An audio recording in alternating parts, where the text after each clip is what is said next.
வணக்கம் students. Next நம்ம பார்க்க போகிறது solve d square minus d dash minus 6d dash square into z equal to x square y plus e power 3x plus Y.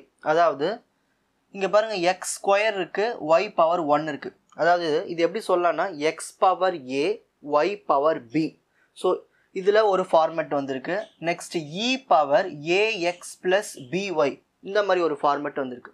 So இதில் e power டேர்மும் வந்திருக்கு, இந்த X Y சேர்ந்து வந்திருக்கு மல்டிப்ளிகேஷனில். So இந்த மாதிரி வரும்போது இது ஒரு பர்டிகுலர் இன்டெக்ரல், இது ஒரு பர்டிகுலர் இன்டெக்ரல், இது ரெண்டுத்துக்குமே தனித்தனியாக சால்வ் பண்ணிவிட்டு லாஸ்ட்டில் ஆன்சர் சேர்த்து எழுதணும்.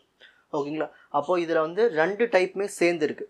அதாவது X power a y power B அந்த ஃபார்மேட்டும் இ பவர் ஏஎக்ஸ் ப்ளஸ் பிஒய் ஃபார்மேட்டும் இருக்குது. இப்போ ஃபார் எக்ஸாம்பிள் இதில் எக்ஸ் பவர் ஏனா ஏ இஸ் ஈக்குவல் டு 2ன்னு அர்த்தம், ஒய் பவர் பினா இங்கே பியில் வந்து 1 இருக்குன்னு அர்த்தம். இப்போ இ பவர் இங்கே ஏன்னு இருக்குது, எக்ஸ்போனென்ஷியலுக்கு 3, பின்னு இருக்குது, ஒய்யோட கோஎஃபிஷியன்ட் 1. ஸோ இந்த மாதிரி ஃபார்மேட்டில் வந்து ப்ராப்ளம் எப்படி சால்வ் பண்ணுறது, மோஸ்ட்லி இந்த மாதிரி தான் கேட்பாங்க கொஷின்ஸ். ஓகேங்களா? சரி, ஃபர்ஸ்ட் ஆஸ் யூஷுவல் ஸ்டெப் 1 நம்ம என்ன பண்ணோம்னா த ஆக்சிலரி ஈக்குவேஷன் கண்டுபிடிக்கணும். சரி, அந்த ஆக்சிலரி ஈக்குவேஷன் கண்டுபிடிக்கணும்னா நம்ம ஃபர்ஸ்ட் என்ன பண்ணணும்னா டி இருக்கிற இடத்துலலாம் வந்து எம்னு ரீப்ளேஸ் பண்ணணும், டி டேஷ் இருக்கிற இடத்துலலாம் 1ன்னு ரீப்ளேஸ் பண்ணணும்.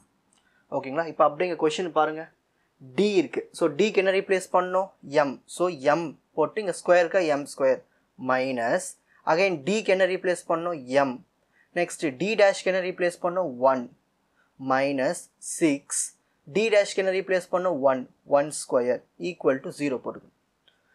M square minus M into 1 M, 1 square என்னது 1, 6 1s are 6 ஈக்குவல் டு 0. இப்போது இதை ஃபேக்டரைஸ் பண்ண போகிறோம்.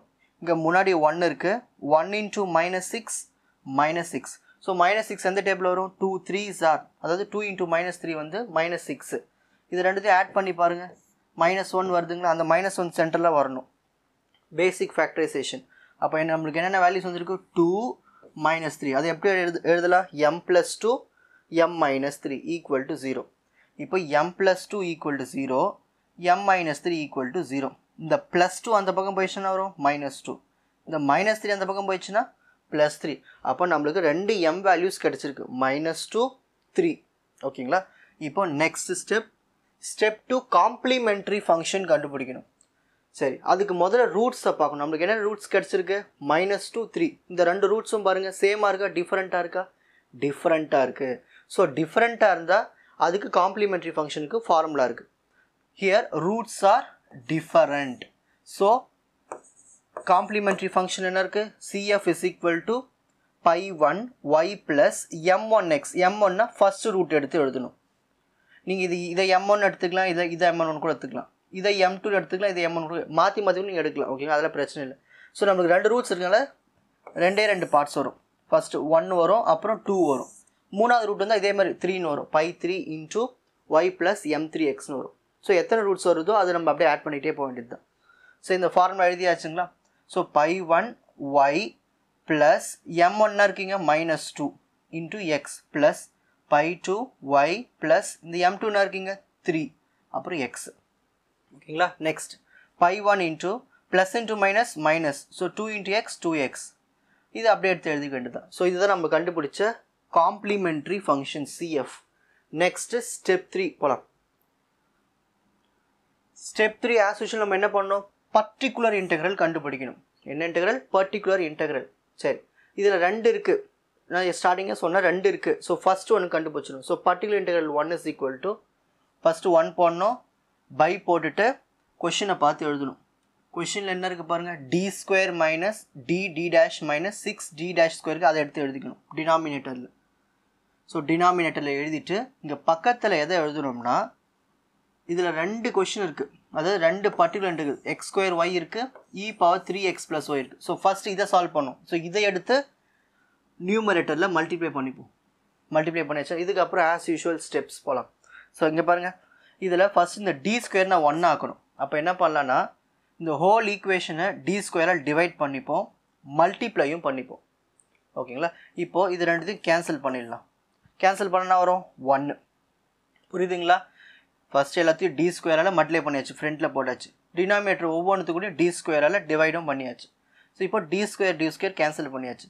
இங்கே ஒரு டி, இதில் ஒரு டி கேன்சல் ஆகிடுச்சுன்னா டி வருமா? ஓகேங்களா? அப்போ என்ன வரும்? D dash by D minus 6d dash square by D square. இதை கேன்சல் பண்ண முடியாது. Into x square y. இதெல்லாம் அப்படியே எழுதிக்கணும். இப்போ அடுத்த ஸ்டெப் பாருங்கள். எப்பயுமே இந்த இடத்துல மைனஸ்னு வந்துச்சுன்னா இந்த மைனஸ் வெளியில் போட்டு இதை ப்ராக்கெட் போட்டு இங்கே உள்ள ப்ளஸ் ஆக்கிடணும். அதாவது மைனஸை காமனாக எடுக்கிறேன். அடுத்த ஸ்டெப்பில் பாருங்கள், உங்களுக்கு புரியும். இப்போ நான் மைனஸ் வெளியில் இருக்கீங்களா, அந்த மைனஸை நான் வந்து காமனாக எடுத்துகிட்டு ப்ராக்கெட் போட்டு உள்ளே ப்ளஸ் ஆக்கிடுறேன். இந்த இடத்துல மைனஸ் இருக்குங்களா, இங்கேயும் மைனஸ் இருக்குது. ஸோ ரெண்டுத்துலையும் மைனஸை வெளியில் காமனாக எடுத்துகிட்டு இங்கே ப்ராக்கெட் போட்டு உள்ளே ப்ளஸ் ஆக்கிடணும். இந்த இடத்துல நீங்கள் உஷாராக இருக்கணும். ஓகேங்களா? எக்ஸாம் டைமில். சரி, இப்போ அடுத்த ஸ்டெப்பு ஒன்றும் இல்லை. 1/d ஸ்கொயர் எடுத்து ஓரமாக எழுதியாச்சு. இந்த பார்ட் இருக்குங்களே, இது அப்படியே மேலே போயிடுச்சுன்னா பவரில் -1 வந்துடும். X square y. இப்போது நம்மளுக்கு வந்து பைனாமியல் எக்ஸ்பிரஷன் பார்க்கணும். இப்போ சரி, இந்த 1/d ஸ்கொயர் அப்படியே எழுதிப்போம். இங்கே 1ன்னு இருக்குது, மைனஸ் இது எக்ஸ்ன்னு வச்சுக்கோங்க, பவரில் -1. So 1 minus X power -1. அதான் இதுக்கு formula. 1 minus X power -1 is equal to, உள்ள மைனஸ் வந்தாலே கண்டிப்பாக இங்கே ஃபார்முலா ஃபுல்லாக ப்ளஸ் தான் வரும். 1 plus X square plus dot போய்கிட்டே இருக்கும். இப்போ இந்த ஃபார்முலாவில் இதை எக்ஸ்பேண்ட் பண்ண போகிறோம். 1/d ஸ்கொயர் எடுத்து எழுதியாச்சுங்களா? ஃபஸ்ட்டு இதுக்கு எக்ஸ்பேண்ட் பண்ண போகிறோம். இங்கே என்ன இருக்கீங்க? 1 ப்ளஸ் எக்ஸ், இதான் எக்ஸ், அப்படியே எக்ஸ் எடுத்து எழுதியாச்சு. ப்ளஸ் எக்ஸ் ஸ்கொயர் என்னது, இது எடுத்து அப்படியே எழுதிட்டு மேலே ஸ்கொயர் போட்டுக்கணும். ப்ளஸ் டாட் இன்ட்டு பக்கத்தில் எக்ஸ் ஸ்கொயர் ஒய். ஓகேங்களா? புரியுதுங்களா? இதை தான் நான் அப்படி எக்ஸ்பேண்ட் பண்ணி இப்படி எழுதியிருக்கேன் ஃபுல்லாக.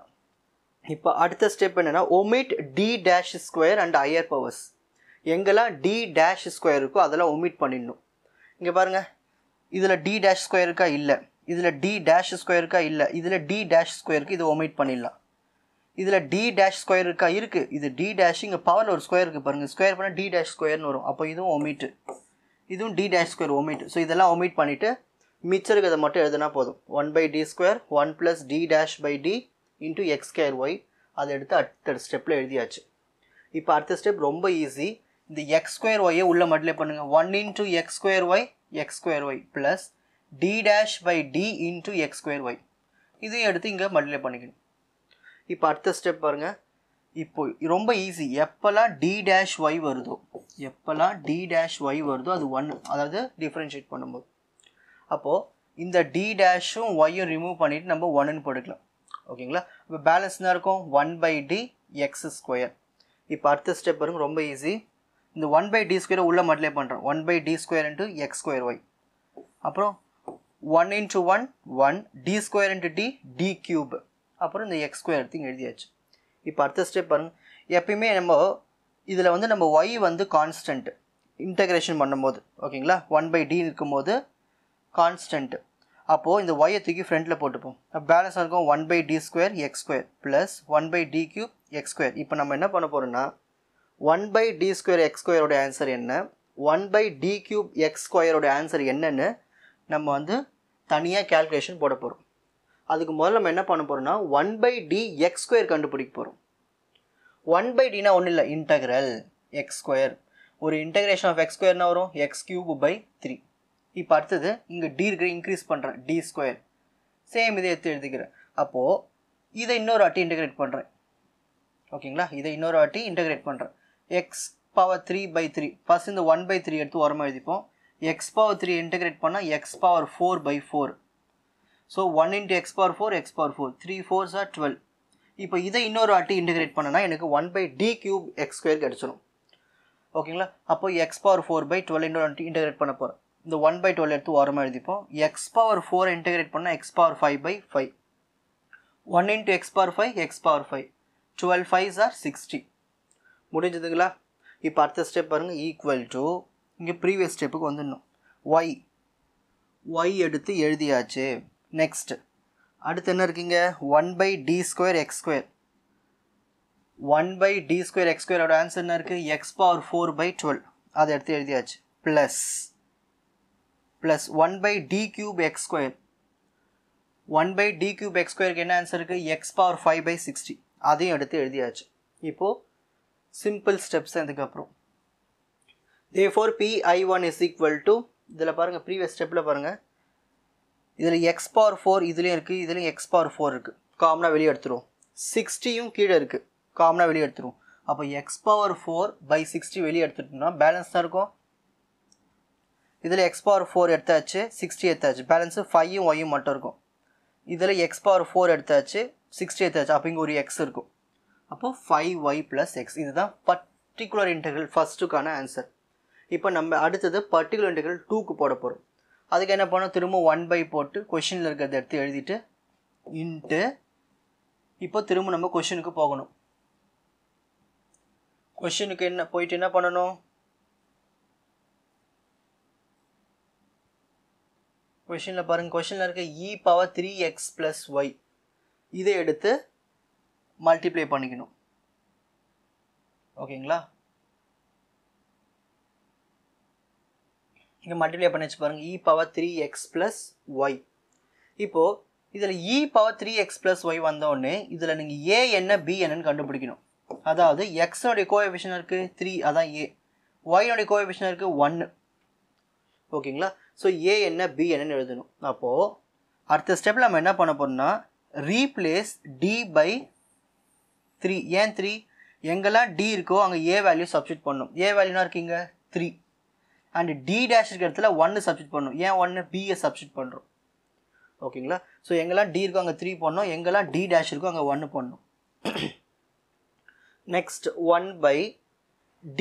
dக்கு என்ன பண்ணணும், 3² மைனஸ் dக்கு என்ன பண்ணணும் 3, d' என்ன பண்ணணும் 1 மைனஸ் 6, d' என்ன பண்ணணும் 1². அப்புறம் இது எடுத்து அப்படியே எழுதிக்க வேண்டியது. நெக்ஸ்ட் ஸ்டெப் பாருங்கள், 3² என்னது 9 மைனஸ் 3 1s are 3 மைனஸ் 6 × 1 6.